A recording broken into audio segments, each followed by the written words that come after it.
আমরা যেহেতু একটা শীট দিয়েছি, এখানে আপনাদের পরিস্থিতি লিখে দিলে আমরা পরবর্তীতে আপনাদের সাথে যোগাযোগ করব। আর আমি প্রথমেই আবার বলছি, আমি এখানকার নোয়াখালীর একটা প্রকৃত চিত্র পাওয়ার জন্য আপনাদের সাথে আগে বসার পরিকল্পনা করি এবং বসি। আজকে সকালে হঠাৎ করে, এটা পূর্ব নির্ধারিত ছিল না, এমন না যে গতকালকে আমি জানতাম যে ডিআইজি স্যার মিটিং করবেন, তা না। আজকে সকালে হচ্ছে স্যার সাডেনলি একটা মিটিং কল করছে সিজ করতে।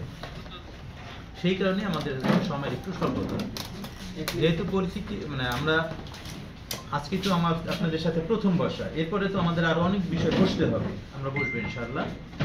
আর প্রথম যেটা আমাদের মিডিয়া সেলের আমাদের additional SP admin and finance জনাব আরিফ, উনি আপনাদের সাথে কথা বলবেন। অ্যাজ আর্লি অ্যাজ পসিবল আমরা তথ্য দেওয়ার আমরা চেষ্টা করব, কারণ তথ্যর অবাধ প্রবাহ এখানে অপরাধ নির্মূলে অনেক বেশি সহায়ক একটা। আর আজকে আমি তেমন বেশি কথা বলবো না, আমি আজকে আপনাদের পয়েন্টস মানে অনেক গুরুত্বপূর্ণ পয়েন্ট চলে আসছে। আর পুলিশিং ওভারঅল একই রকম চিত্র সারা বাংলাদেশ ব্যাপী, কমন কিছু সমস্যা আছে।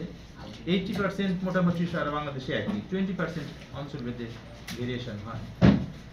আমি আপনাদের কাছ থেকে সহযোগিতা চাই, শতভাগ সহযোগিতা চাই। নোয়াখালী অত্যন্ত ঐতিহ্যবাহী একটা জেলা, পুরাতন জেলা।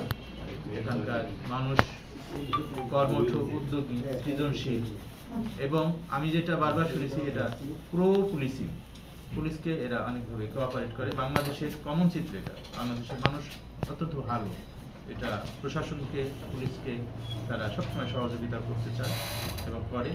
আমি এটা আমার চাকরি জীবনে পেয়ে এসেছি। আমি আপনাদের সমাজের সর্বস্তরের জনগণের সহযোগিতা এবং আমার পক্ষ থেকে, আমার টিমের পক্ষ থেকে, পুলিশিংয়ের পক্ষ থেকে নোয়াখালীর জন্য যতটা করা সম্ভব ততটা করার চেষ্টা করব, সাধ্যের মধ্যে।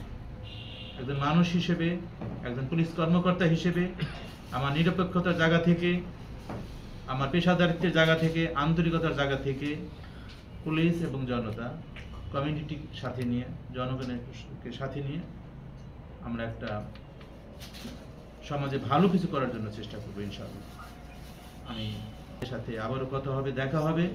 আপনাদের সকলের সুখ সমৃদ্ধি কামনা করি, আমরা একসঙ্গে কাজ করব সেই প্রত্যাশা করে আজকের মতো এখানে আমি বিদায় নিচ্ছি।